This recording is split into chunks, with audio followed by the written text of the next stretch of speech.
Olá pessoal, tudo bem?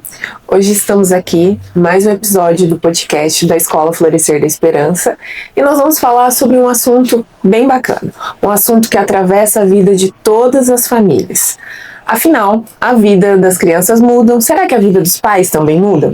Então hoje estamos aqui com a Thaís Garcia, psicóloga, mãe do Rafa, que é nosso aluno, que é o maior prazer, e que também tem um projeto lindo que chama Mães em Construção. Então será uma conversa leve, tranquila, sem muitas fórmulas mágicas, vamos chamar assim, mas que a gente possa trocar uma ideia para trazer para a realidade e conversar um pouquinho sobre essas mudanças da infância para a segunda infância e também para a adolescência. Então tá, pra gente começar, seja muito bem-vinda. Obrigada. Primeiro quero agradecer ao convite, né? Sim. Da Laís, em nome da escola também. Sim. É isso, a escola tem um lugar especial no meu coração. Eu costumo sempre que eu vou me apresentar falar que eu tenho, né? Sou psicóloga, especialista e aí proficiente, mas o mais importante sobre mim é que eu sou mãe de um menininho de 6 anos que me trouxe a oportunidade de viver experiências como essa, inclusive, né? Que é muito legal estar aqui e dividir um pouquinho do que eu sei com o pessoal que vai nos ouvir hoje. Sim, e eu acho que a gente vai começar nesse bate-papo falando sobre isso, né? Então, a gente conversa que as crianças mudam muito, mas e as famílias, tá? As famílias também mudam, elas têm que ter essa percepção das fases que acontecem na vida das crianças e dos adolescentes. Você acha que isso acontece? As pessoas conseguem ter essa consciência ou não, tá? Eu acho que é muito legal você trazer isso pra gente já começar a nossa conversa, Sim. né? Porque é interessante a gente perceber que a vida ela está em constante mudança e nós mesmos, já na condição de adultos, vamos mudando e que bom, né, que a gente muda. Sim. E claro que as crianças, até pelo desenvolvimento neurológico, né, então cada fase do desenvolvimento infantil, da adolescência e essa transição para a fase adulta, tem mudanças ainda mais expressivas, porque a gente pega um cérebro muito primitivo e aí ele vai se formando, né, aos nossos olhos, o que é maravilhoso. A gente tem a oportunidade de enxergar essas mudanças, mas óbvio que isso também traz alguns desafios para nossa vida, né?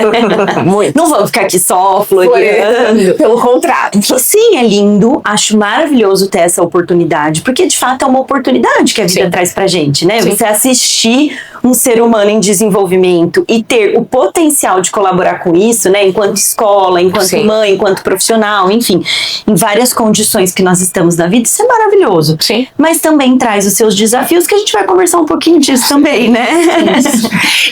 E se a gente pudesse falar com essas mudanças, você acha que quando a gente tem lá a primeira infância, quando a gente tem um bebezinho e ele chora bastante, vou trazer a realidade nossa, que é a realidade da escola, depois a gente tem a criança que começa a ter um pouco mais de autonomia e vai querer só brincar com os amigos e não tem mais tanto aquele colo, aquele aconchego pra mãe, vamos dizer assim, né?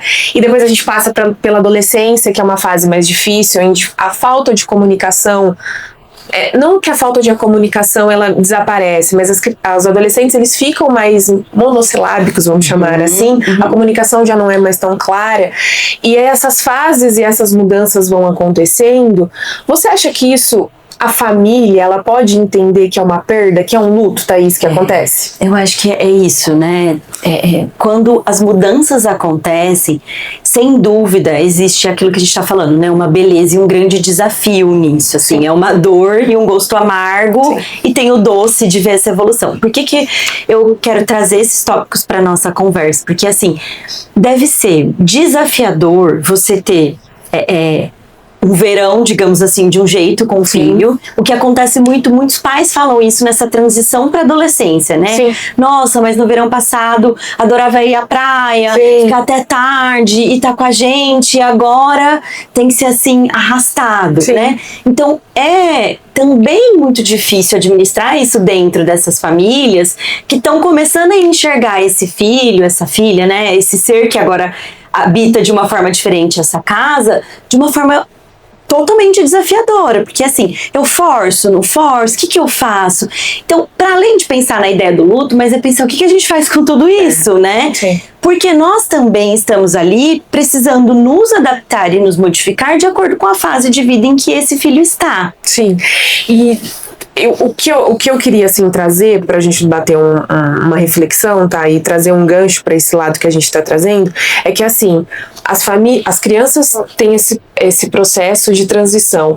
E as famílias têm um processo de transição. As famílias crescem junto com as crianças. Então, a família que não conseguir perceber isso, que essas fases precisam de mudanças, elas vão ter muita dificuldade e vão ter mais sofrimento do que o normal, né? Exato. Então, acho que o gancho maior da gente entender que os filhos crescem, mas os pais também crescem. Os pais também se formam para cada fase que vai acontecer na vida dessas adolescentes, dessas crianças. Então, eu acho que pensar um pouco sobre isso, que a troca, ela acontece a todo momento e os pais precisam estar preparados para isso. É uma nova geração, é um novo momento. Não é uma geração igual aos nossos pais, né? Não que eles não tivessem tanto conhecimento, nem nada disso, mas é diferente. Hoje, a família, ela é muito mais próxima, ela quer estar mais próxima das crianças, dos adolescentes, e a troca acontece de outra maneira. Então, ter esse gancho de entender que as famílias também crescem é o mais importante de tudo, né? É muito legal, assim, a gente pensar que com as mudanças dos nossos filhos, a gente também se modifica, né? Porque pra gente também, mesmo que você já tenha ali mais de um filho, é muito novo, né? São seres diferentes que vão passar por aquelas fases também de forma diferente, né? Um vai demandar mais para um lado, outro para o outro. E é legal que a família, a gente chama de flexibilidade cognitiva, né? Tem essa ideia de como se fosse um elástico aqui, sim, que se estica, pra gente também sofrer menos diante disso. Porque se eu ficar, mas eu não era adolescente assim, mas meu filho tem sido desse jeito, mas ele não deveria ser desse jeito. A gente tá falando de uma outra época, de uma outra geração, de um outro momento. Eu não tô dizendo que tudo pode, e que não é porque a gente muda e a gente aceita tudo e que a casa não tem regras. Sim. Mas ainda que a gente enxergue alguns limites e algumas, né, ali, questões que a gente coloca dentro da nossa casa, a gente também flexibiliza para receber essa pessoa que a gente conhece, mas que tem sido um ser novo também na nossa vida. E que a gente também passa a ser novo.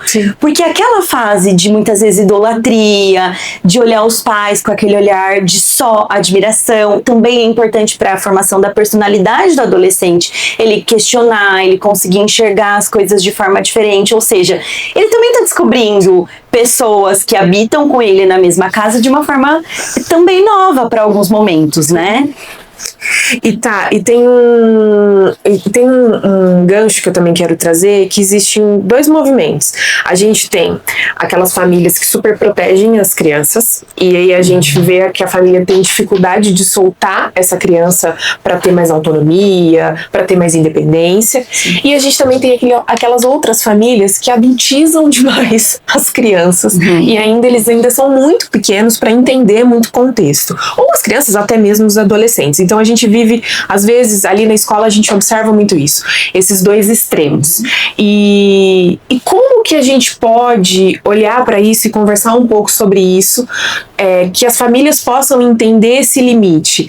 Não, eu preciso observar e soltar um pouco mais, ou eu preciso maneirar e segurar um pouco mais? Como é que a família pode perceber a hora que ela tem que fazer uma intervenção nesse assunto ou não, tá? Eu acho que o primeiro ponto, assim, a gente só olha para a educação que a gente passa para o outro, né, para nossa tentativa ali de educação, que a gente está sempre tentando. Quando a gente se enxerga também um pouco. Porque senão, muitas vezes, a gente coloca isso nas costas ou da criança ou do adolescente e a gente não enxerga os nossos próprios comportamentos, que relação a gente estabelece com as outras pessoas no mundo ao nosso redor. Por que eu tô falando isso? Porque fica difícil a gente olhar para a educação se a gente não enxergar o que a gente está fazendo, né? Senão a gente vai ficar aqui olhando exclusivamente para uma criança ou para um adolescente, e tem vários outros que ela estabelece. Bom, vamos lá. Eu acho que existe uma grande confusão. A gente saiu de uma criação, né, mais tradicional ali atrás, aonde existia a correção a partir do bater, da punição. Então criança não tem querer, né, da punição clara ali, e a gente foi muitas situações enquanto sociedade para uma transição onde tudo pode. Perfeito. O que também tem um risco enorme, porque é isso, extremos, né, de forma geral, eles nos causam muitas marcas que não são as melhores, né? Então, assim, se eu tô olhando pro meu filho ou pra minha filha, né, pra aquele serzinho que eu tô ali educando, e aí ele tá lá, vai pegar água, faz tal coisa, e se a forma dele também de me tratar não é respeitosa, eu acho que a gente já tem ali um sinal de alerta que não tá legal. Não tá legal. Não é porque é uma pessoa que habita na casa, a gente não fala assim com ninguém. Sim. Não é? A gente não trata a pessoa com quem a gente convive, a gente não trata o colega de trabalho. Então a gente também vai educar a nossa criança de que isso não é legal, de que isso não é bacana, que esse tratamento. Então são sinais de alertas que a gente tem. Mas também se a gente tem um outro lado, né, que é uma correção, ali uma educação extremamente, né, de punição, de correção o tempo todo e não tem querer, e aí a gente começa a ver uma pessoa super acuada, que não fala nada, que vive experiências e não abre a boca. A gente também tem um sinal de alerta. Eu tô falando isso, né, Laís, assim, são sinais de alerta, nada é uma regra absoluta, Sim. porque tudo precisa ser avaliado dentro de cada casa, mas são ali sinais, né, de alerta pra gente observar, nossa, peraí, não tá legal, né, não tá bacana, faz sentido? Faz total sentido, e eu acho que eu quis trazer isso aqui na nossa conversa, na reflexão, porque é o que eu sinto muito, assim, das famílias quando elas vêm trazer alguma, mas eu sinto que às vezes eu controlo demais, ou eu solto demais, como é que eu faço isso, qual que é o meu time? E eu acho que é isso, é você ter o feeling pra você observar no dia a dia, naquela dinâmica, qual você trouxe. Você tá vendo aquela criança tendo um comportamento mais arredio, de falar um pouco mais alto, de ter um comportamento um pouco mais intenso, você vai refletir sobre isso e conduzir isso de uma outra maneira. Ou você vai ver aquela criança que a gente está conduzindo de uma maneira, participando demais de algumas conversas que não precisa participar. Exatamente. Que são conversas só de adultos, abrindo demais para a opinião de uma criança que às vezes não tem domínio para tomar uma decisão. Isso parte da família, dos pais. Então, assim, esse time que a gente precisa ter e a família precisa ter na relação e na educação com o filho quando a gente está falando dessas fases. Eu acho que não sou mãe ainda, Thaís, mas você me corrija, mas se você puder compartilhar sendo mãe, agora mãe do Rafa. Eu acredito que no dia a dia, quando a gente não tá nesse movimento envolto com a relação do nosso filho, a gente pode se perder com muita facilidade. Você falou uma coisa que faz todo sentido, porque assim, primeiro que eu acho que não tem uma educação que é só correta, Perfeito. né? Eu acho que isso é importante a gente falar, porque assim, eu acho que mais do que eu só tô criando corretamente, eu ter minimamente uma autocrítica capaz de me ajudar a ir modificando e melhorando. Passando por esse processo com mínimos erros, não quer dizer que ele não vai acontecer. Exato. Então, assim, eu acho que a gente conseguir olhar para o que a gente faz, pensar, nossa, peraí, será que é isso que eu quero oferecer para o outro? Será que é uma criança que vai para esse caminho que é o que eu quero, que é como eu quero desenvolver? Então, assim, eu acho que a gente, primeiro, esse é um ponto de alerta, assim, a gente nunca vai educar 100%, nem escola, nem família, ninguém, né? Estamos ali. Eu acho que ter a consciência de, nossa, peraí, será que eu tô indo para um caminho que eu gostaria? Acho que esse já é um sinal legal, né? Isso é bacana e a gente vai refletir sobre isso. Mas, para além de tudo isso, que é o que a gente tá falando, pensando em estratégias, pensando naquilo que a gente oferece pro outro, pensando nas nossas crianças, pensando assim, gente, minimamente, a gente oferece pros nossos filhos hábitos e habilidades que são importantes para qualquer ser humano, né? Porque se eu tô criando alguém que só fica calado, alguém que não tem a condição, porque às vezes é isso, a gente quer uma criança extremamente comportada, a gente quer uma criança extremamente adequada em todas as situações, mas a gente espera que ele seja um adulto autônomo, assertivo, né? Ou de repente a gente coloca ali uma criança que a gente quer que ele vai lá e se posicione, que ele enfrente, que ele bate, que ele vai, que ele não sei o quê, só que ao mesmo tempo depois eu não quero que ele seja alguém que vai romper regras, né? Ou seja, e aí um ponto também que eu quero trazer é a gente levar para as famílias para pensar, assim, a gente tem que ter regras. Perfeito, Thaís. A gente tem que ter regras. O mundo tem regra. Escola tem que ter regras. A casa tem regras. E você falou uma coisa que é extremamente interessante. Algumas coisas cabem aos adultos. Perfeito, Thaís. É óbvio que a gente considera que existe uma criança. A gente tomou uma decisão, né, de ter uma criança. Se não foi planejado, enfim, se aconteceu. De qualquer forma, tem uma criança ali. Então, a gente considera aquele círculo como parte. E a gente valida o que essa criança traz, o sentimento dela, né, o que ela precisa partilhar. Mas a decisão é dos adultos. E a gente precisa lembrar que algumas coisas são negociáveis, mas algumas coisas não são, né? E claro que de uma forma com gentileza, mas com firmeza, Sim. a gente insere isso na nossa vida, quer seja como escola, quer seja como família. Eu tô falando aqui, porque vai ser facinho. Não, de forma Pelo contrário.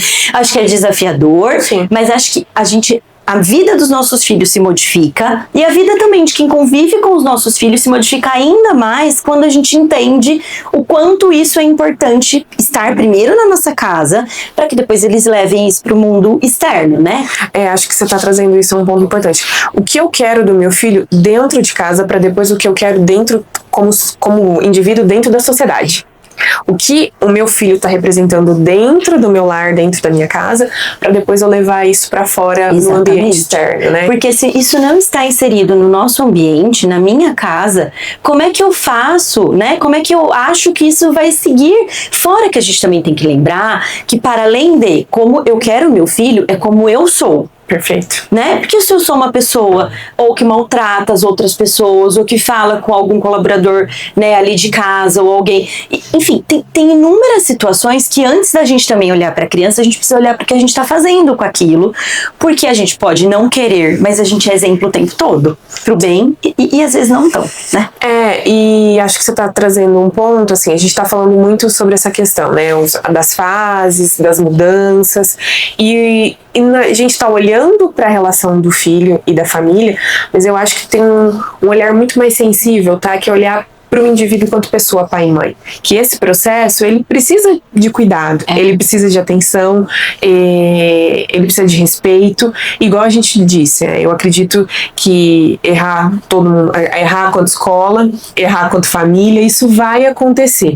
Mas a busca incessante da gente olhar para um desenvolvimento, tentar melhorar, tentar se desenvolver, fazer o nosso melhor, é o que é o mais importante. Exatamente. A gente não está sentando aqui para ter uma ideologia de que tudo é perfeito e que é fácil essas mudanças, mas eu acho que a gente conseguir observar essas mudanças com delicadeza, com empatia, com sensibilidade, para perceber que a gente precisa também mudar. Acho que essa é a questão maior, né? Perfeito. A gente só olha para a criança e fala, mas meu filho não tá fazendo isso, meu filho tá desse jeito, mas qual parte eu, quanto responsável, estou fazendo para a mudança dessa atitude dentro do meu filho? Sem dúvida, porque assim, quando a gente pensa nas fases de mudança de um filho, e aí a gente às vezes fala, mas é porque essa fase é muito difícil, porque eu não estou invalidando essas mudanças e às vezes o quão isso se torna difícil. Sim.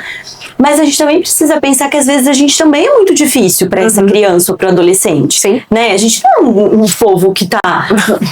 A gente tá cansado. Grandes alecrins, dourados. Só nos comportamos de formas adequadas. Não, a gente às vezes tá cansado. Às vezes a gente fala com o outro de uma forma que é rude, que não é legal. Ou seja, eu sei que a gente olha, né, pra como a gente vai passar a educação pra criança, pra adolescente, mas a gente também precisa se olhar. Porque senão a gente só coloca isso nas costas deles, né? E aí fica... E a maturidade leal, né? A maturidade tá do lado de cá, não do lado de lá.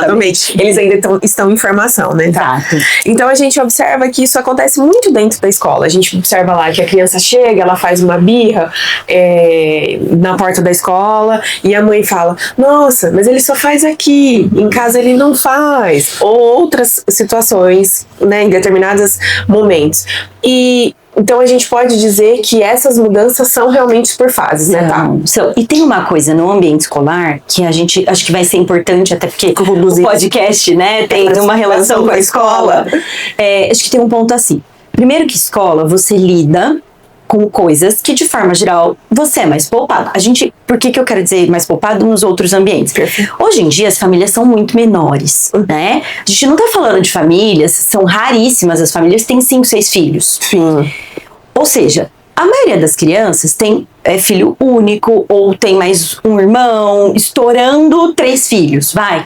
E até a relação de família quanto primos, né, assim... Você não tem contato, exatamente, até porque é isso. Aí os primos, que eram os nossos primos, tem um número menor de filhos. Então, assim, isso vai, esse funil, né, ele vai ali apertando. O que eu quero dizer com isso? A escola coloca a criança para lidar com pares, o que é um grande desafio, né? Você lida com pessoas, porque o adulto, muitas vezes, eu quero um pouquinho de paz. Mas quando você tá com crianças com a sua mesma idade, você precisa ali aprender a lidar, a negociar. Tem vários fatores que são extremamente importantes para a formação de um ser humano. Não é que isso é ruim, mas isso claramente não é, porque se você tem alguém que vai fazendo mais o que você quer, quando você é exposto a algum ambiente, tem regras diferentes, porque é isso, a escola tem regras que são diferentes da casa.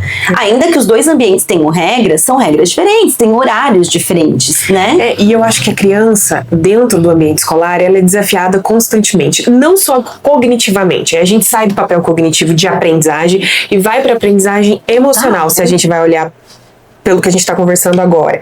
Então a gente tem a disputa de um brinquedo lá na educação infantil, a gente tem a disputa entre os amigos quando eles querem se pertencer aos grupos, quando eles estão um pouco mais velhos. Então eles são desafiados por esse pares, que é a mesma faixa etária, constantemente e precisando se validar. E aí o que acontece? Hoje, como você trouxe, o nosso contexto social diminuiu e ali o ambiente coletivo prevalece o coletivo e não o individual.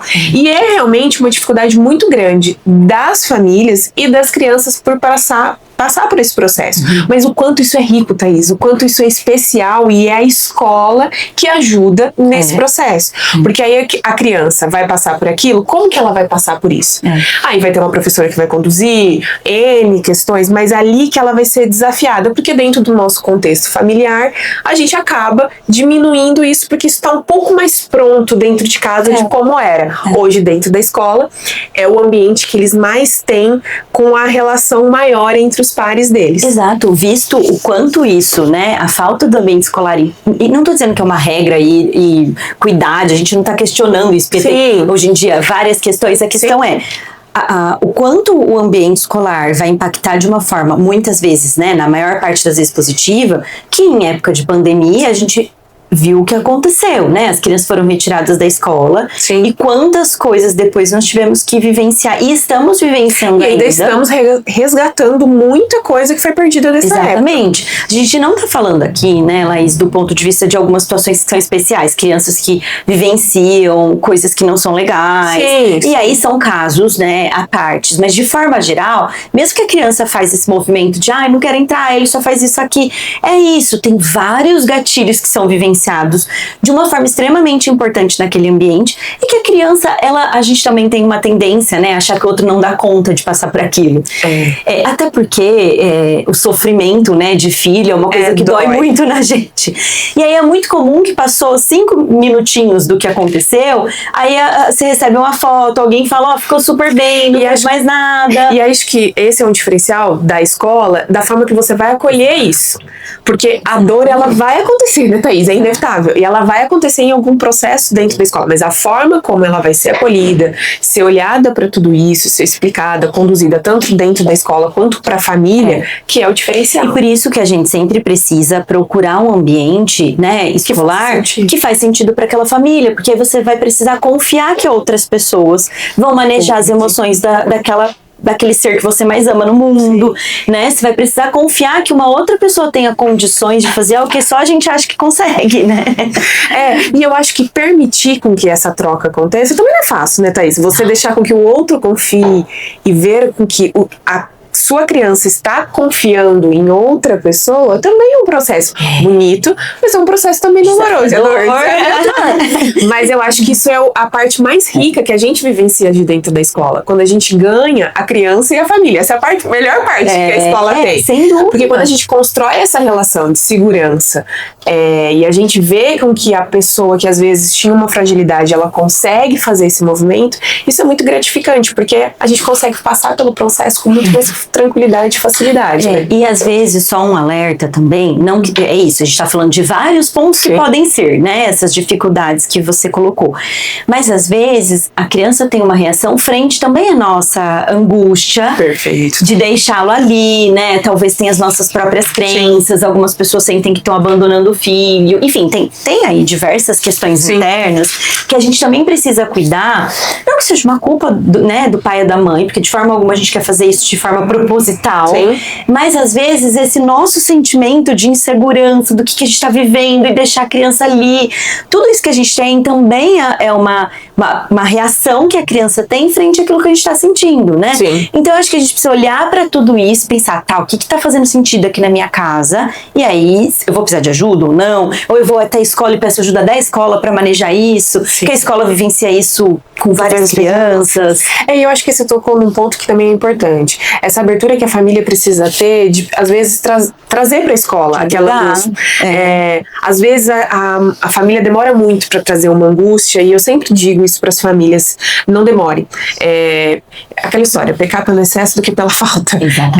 Então, assim, aquilo que a criança trouxe 1, 2 vezes, às vezes precisa ser partilhado. Olha, meu filho trouxe tal situação, você pode verificar o que está acontecendo? Vamos ter uma troca sobre isso?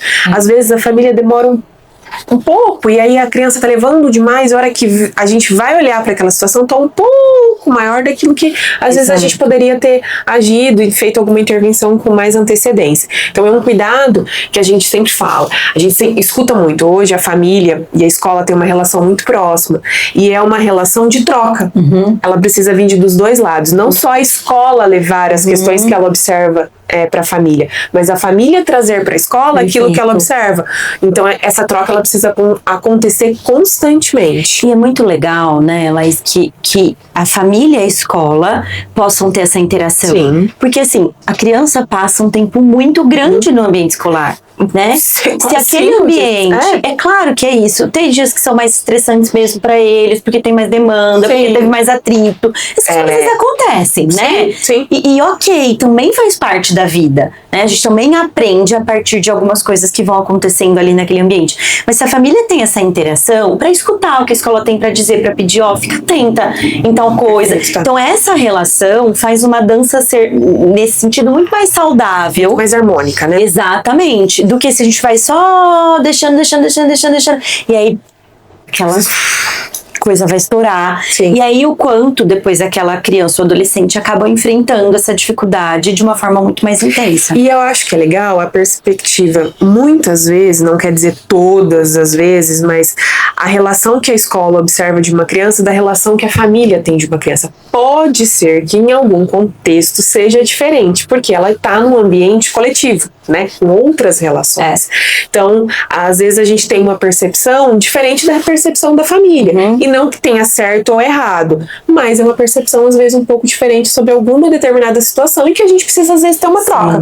E sabe que é legal? Às vezes a gente observa, né, algumas famílias falando: mas o meu filho é assim na escola, mas em casa de tal jeito. Isso também é uma coisa super importante, né? Adequação social, a gente tá falando de uma leitura de ambiente. Então, assim, não necessariamente é ruim essa mudança. Essas roupagens, né? vamos dizer assim. Não tem nada de errado nisso. Sim. A gente veste isso o tempo todo, né? Em casa, no trabalho. A gente é de um jeito com as pessoas próximas, o que é muito legal. Sim. É claro que é quando vamos usar, né, o que você falou, essa roupagem gera um problema desse outro passar por situações que não são legais. Aí sim, aí não é bacana. Mas ter esse jogo, né? Essa dança, esse equilíbrio. Exatamente. E se comportar de forma diferente em ambientes diferentes, não tem nada de errado nisso. É legal. Então isso é normal, tá? Se a gente pudesse... Isso é saudável, vamos dizer assim. Essas mudanças, elas são saudáveis. A gente olha para situações pontuais. Nossa, tá passando por algum sofrimento, tá vivenciando uma coisa que aí, assim, em casa, ele se posiciona, ou ela fala, não sei o quê, e na escola tá vivenciando uma situação que não é legal e não se posiciona. Sim. Aí são situações questões diferentes que a gente vai olhar com cuidado. Mas, de forma geral, essa mudança, ou ficar mais calado, ou às vezes até tom de voz diferente, sim. Isso é ok, né? A gente, e nem deveria ser a mesma pessoa com todo mundo o tempo todo, porque nem todo mundo nos conhece na intimidade. E tá tudo bem não conhecer, né? Ser aberta. E às vezes é isso, a gente vai pensar que tem um dia que a resposta vai ser não sei. Tá, mas aí, tem algo que esse ser gosta de fazer, né? Algum tipo de música que gosta? Tem como eu pesquisar isso melhor, enquanto pai, enquanto mãe? Faz sentido? Faz, eu acho que você trouxe uma coisa que eu queria muito trazer isso para as famílias. Esse olhar, assim, às vezes, na correria do dia a dia, né? Não no olhar do julgamento nem nada, a gente tende a olhar esse resmungo, vamos dizer assim, como algo muito negativo, porque talvez seja muito difícil o dia a dia disso. Mas existe uma troca, existe uma criança, um adolescente em formação, como você disse, com hormônios, com várias questões, mas o que eu também, voltamos lá no começo, no início um pouco da nossa conversa, o que eu, indivíduo, pai, mãe, família, estou fazendo por esse processo? Será que todas as vezes eu só estou na pergunta ou eu estou conseguindo fazer um movimento de trazer ele para a realidade de algo que desperte o sentido, que faça sentido? Não que a gente vai conseguir fazer isso todos os dias, a semana inteira, mas que a gente conseguir fazer com que em poucos momentos links que façam sentido para retomar a relação família e adolescente, essa relação familiar, essa troca faz muito mais sentido. Porque o que a gente percebe, né, tá? Na primeira infância, essa troca é muito mais presente, porque eles necessitam muito, né, da família.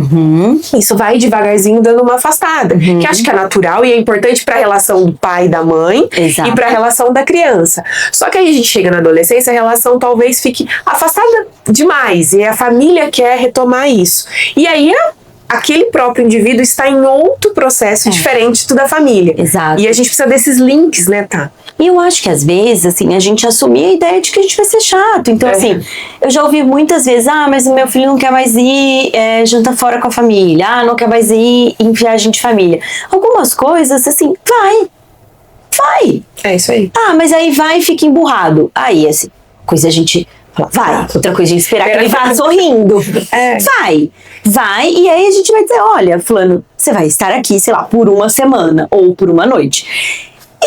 Ou você vai fazer disso o melhor que você puder, ou você vai ficar emburrado, né? Então, acho que algumas coisas a gente também faz, que é isso. Tem coisas que essa família vai entender o que não é uma negociação ali naquele ambiente. Sim. Então, assim, mas foi pra um jantar de família e todo mundo ficou no telefone. E assim, então a gente vai colocar uma regra. Mas aí ele vai ficar lá quieto. Aí, ok, mas não vai estar no telefone e vai no jantar de família. Sim. Mas não vai aproveitar como eu gostaria. Talvez não vai mesmo, né? Talvez outro dia vai aproveitar, mas aquele dia tá emburrado, não vai. E eu acho que a gente também entender que algumas coisas, ainda que eles tenham mais voz, o que é muito legal, que eles aprendam mais a questionar, porque quanto mais eles vão tendo autonomia, né? Eles aprendem a questionar, o que é muito legal. Mas algumas coisas vão ser feitas.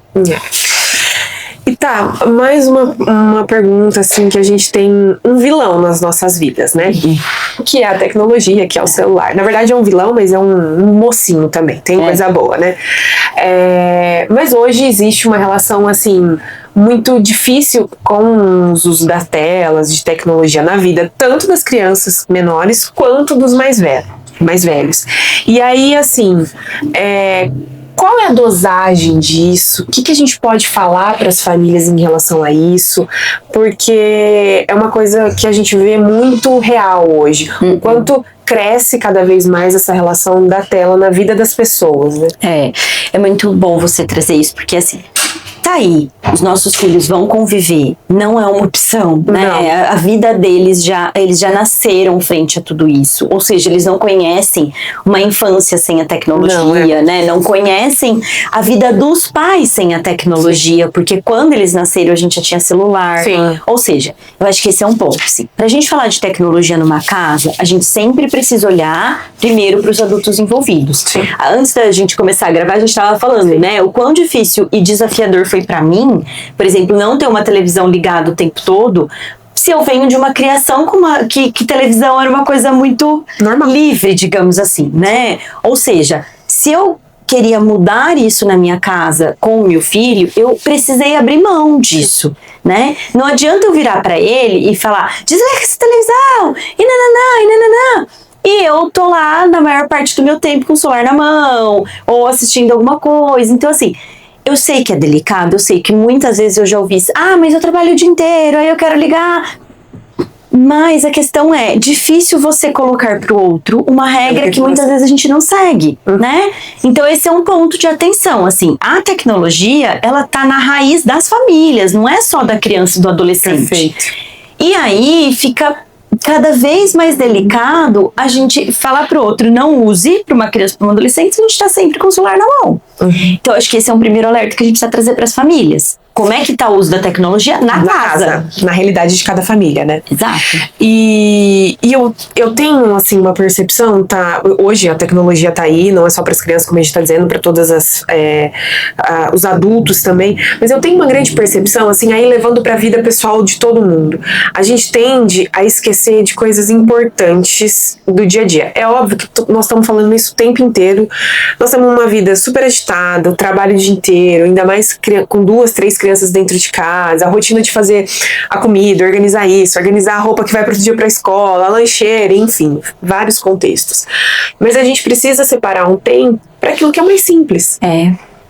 Como jogar um Uno, um baralho na hora que vocês estão ali depois do jantar, na hora de jantar, todas as telas e televisão desligada. Mas eu não consigo fazer isso. Faz isso uma vez na semana. Começa pelo mais simples. Eu acho que as pessoas tendem a criar regras muito diferentes ou difíceis da gente mudar. Então, quando a gente tem uma casa, um lar que precisa de um reajuste, eu acho que quando menor for a mudança, devagarzinho a gente consegue chegar de fato naquilo que a gente precisa. Porque é isso, muitas vezes pra gente diminuir tempo de tela, a gente proporciona outras coisas, né? Então é isso, um jogo em família, um momento de escutar música na hora do jantar. São micro coisas, né? Que a gente vai inserindo na nossa realidade para diminuir o tempo de tela de todos os envolvidos, né? Porque muitas famílias, todo mundo uma hora de uma refeição, por exemplo, tá todo mundo numa tela. E aí, a gente tava falando da adolescência, assim, tem um risco muito grande. Sim. Claro que para todas as fases, mas a adolescência, ela é exposta a um risco enorme nessa rede social. Primeiro por comparações, né? Então, assim, parece que a vida do outro é melhor, parece que a família do outro é melhor. Os adultos já experimentam esse sentimento. Aí você pega um cérebro mais imaturo e joga ele numa rede social. E aí, vem comparações, vem estímulos, fora que são conteúdos que muitas vezes a gente não tem controle. Muitas famílias têm até aquele controle parental. Sim. Mas hoje em dia você tem vídeos curtos que rompem isso. Ou seja, você não tem total controle sobre isso aí. Você não tem controle. Essa é a realidade. A gente não tem, as famílias não têm controle total sobre essa situação. E assim, a gente tá falando de tecnologia que toda hora alguém tá se reinventando para esse consumo cada vez acontecer de uma maneira desenfreada, né? Então, é uma atenção, né, que todo mundo tem que ter em questão à tecnologia, mas eu acho que é isso, né? Eu acho que a dica para as famílias que seja pequena e mais simples essa troca do dia a dia com as crianças. Se eu pudesse dar uma dica, assim, né? Eu sei que dicas não mudam a vida de todo mundo, mas se pudesse dar uma sugestão, eu começaria pela hora da refeição. Acho que seria o primeiro momento que eu olharia para minha casa e falaria, peraí, o quanto isso eu preciso manejar. Seria o primeiro ponto, antes de diminuir qualquer tempo de tela. Claro que aí tem algumas exceções, a gente, né, hoje em dia tem vários conhecimentos que antigamente a gente não tinha, então, por exemplo, algumas crianças seletivas, enfim, né, algumas especificidades, mas ainda assim eu cuidaria desse momento. Olharia para isso, enxergaria, até interessante, assim, muitos pais já me falaram isso, nossa, Thaís, minha criança come bem menos depois que eu tirei a tela. E não necessariamente isso é ruim, porque muitas vezes quando a gente come em frente à tela, a gente não presta atenção e aí a gente não manda para o nosso cérebro a informação de saciedade, né? Quando a gente tem consciência daquilo que a gente come, muitas vezes o volume de fato diminui. É claro que a gente sempre cuida, conversa com o pediatra, enfim, bate um papo, né, com os profissionais responsáveis, mas eu começaria por aí. já colocaria uma coisa legal, transformaria, né, um pouco mais esse momento em algo mais do momento de família ali para ser vivenciado entre essas pessoas da casa. Ah, mas o meu adolescente vai sentar à mesa emburrado. Ok. Uma hora ele vai desemburrar, né, Thaís? Uma hora vai passar isso. Vai estar ali. Sim. E aí é isso. Então, assim, na hora das refeições, ninguém com telas ligadas, inclusive os adultos envolvidos. Então, beleza. Tá. Nenhuma tela ligada. Começaria por aí. Colocaria horário limite para a tela ser acessada na casa. Então, até tal hora. Não importa a idade que tenha. Não vai usar a tela. Enfim, eu acho que são pequenas estratégias que a gente pode começar a adotar para ir fazendo uma mudança significativa em relação a esse assunto na casa. Porque só chegar e cortar a tela... Não faz sentido, né? Não vai fazer sentido. É porque, na verdade, tudo que tem a ruptura, né, assim, muito incisiva, acho que não tem uma mudança. E a gente também precisa pensar que vai dar trabalho para os adultos envolvidos. Porque na hora que a gente tirar a tela, né, do adolescente ou da criança, a tela do adulto também vai precisar ser. Vai estar nesse a ponto. tela vai sair e, assim, precisa ter um tempo de qualidade, porque essa criança também não vai ficar solta, sozinha, ou esse adolescente, ele vai precisar de alguma intervenção. Eu já escutei algumas vezes assim, nossa, mas aí eu não sei nem o que conversar com meu filho. Nossa, agora sim, a gente não tem a tela, e aí eu não sei, fica olhando um pra cara do outro, a gente não sabe o que falar. Às vezes é isso, a família começa a se descobrir, né? Teve o filme do Toy Story agora, e foi muito legal em relação a isso, né? Que a família tinha uma interação, quando entra a figura ali do tablet. Foi muito legal o filme, porque ele representa muito isso, assim, o que essa família deu o tablet porque a menininha tava se sentindo deslocada, e aí, na verdade, os problemas foram ficando ainda maiores a partir disso, né? E faz total sentido com a geração que a gente tá vivendo, com o momento que a gente vive, né? Então, desacelerar um pouco esse processo faz total sentido para todo mundo. Isso. E tá, eu queria fazer um convite, fazer um bate-bola. Eu quero te fazer algumas perguntinhas rápidas e você vai ter que me responder. Ser pai e mãe hoje é o que para você? Que palavra te representa? Amor. Eu não consigo falar em uma palavra só. Não tem problema, pode falar. Educar é? Desafiador. O maior presente que podemos dar aos nossos filhos? Presença. Um erro comum que todos os pais podem cometer? Desequilíbrio emocional. O nosso. Sim. O que nenhuma criança deveria deixar de ouvir? Não. Legal. E eu te amo. Tá vendo? O que nenhum adolescente também poderia não deixar de ouvir? Eu te amo e eu estou aqui por você. Ainda que as coisas fiquem desafiadoras. É isso aí. Uma palavra que represente a infância? Alegria. Alegria maravilhosa na infância. É mesmo, Thaís. É contagiante. Que representa a adolescência? Grupo. E uma palavra que represente a família, tá? Vínculo. Eu acho que vínculo tem muito isso, assim, né? Eu sempre fico pensando, será que eu tô criando vínculos significativos? Para além da família, mas com as pessoas ao meu redor. Eu gosto muito de pensar e trazer uma reflexão assim, será que a gente de fato está cuidando das nossas relações como um todo, das nossas relações, exatamente. Quer seja com os nossos filhos, quer seja com as pessoas que são companheiros, né, de vida, marido, esposa, trabalho. Porque é isso, são pessoas que são importantes na nossa vida. E como a gente está cuidando disso, né? Sim, é uma excelente reflexão mesmo. Tá, se você deixasse hoje uma mensagem, assim, para as pessoas levar para casa, o que você deixaria dessa relação, dessas mudanças, das fases das crianças, da adolescência e das fases que as famílias precisam se adaptar e mudar? O que você gostaria de deixar para essas famílias? Eu gosto, assim, de trazer...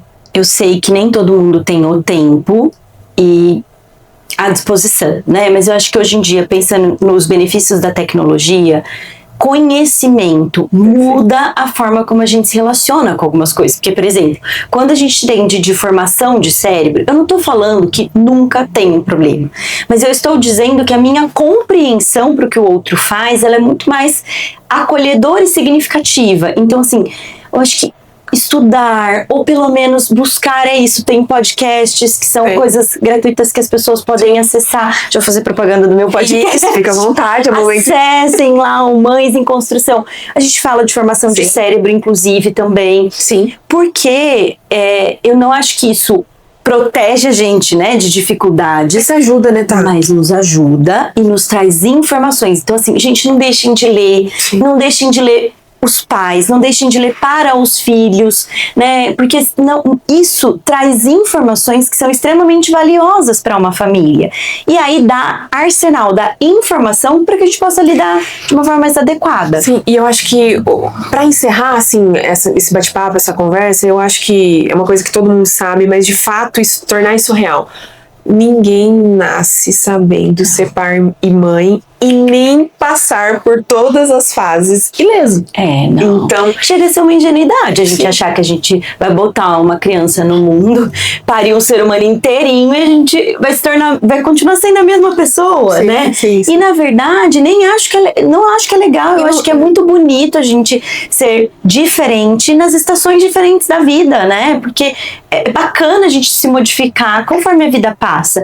Às vezes eu converso com pessoas mais velhas, né, do que eu, que já estão ali com 60, 65 anos, e às vezes eu escuto algumas coisas e falo, gente, que legal, assim, ouvir experiências, né, sem embelezar também a dificuldade, né, que vem com a velhice, enfim, também tem outros desafios, mas eu falo, nossa, olha quantas coisas a pessoa aprendeu, né, porque é muito duro você avançar com a idade, não só dos nossos filhos, mas a nossa, e a gente ter evoluído muito pouco diante de tudo isso, né?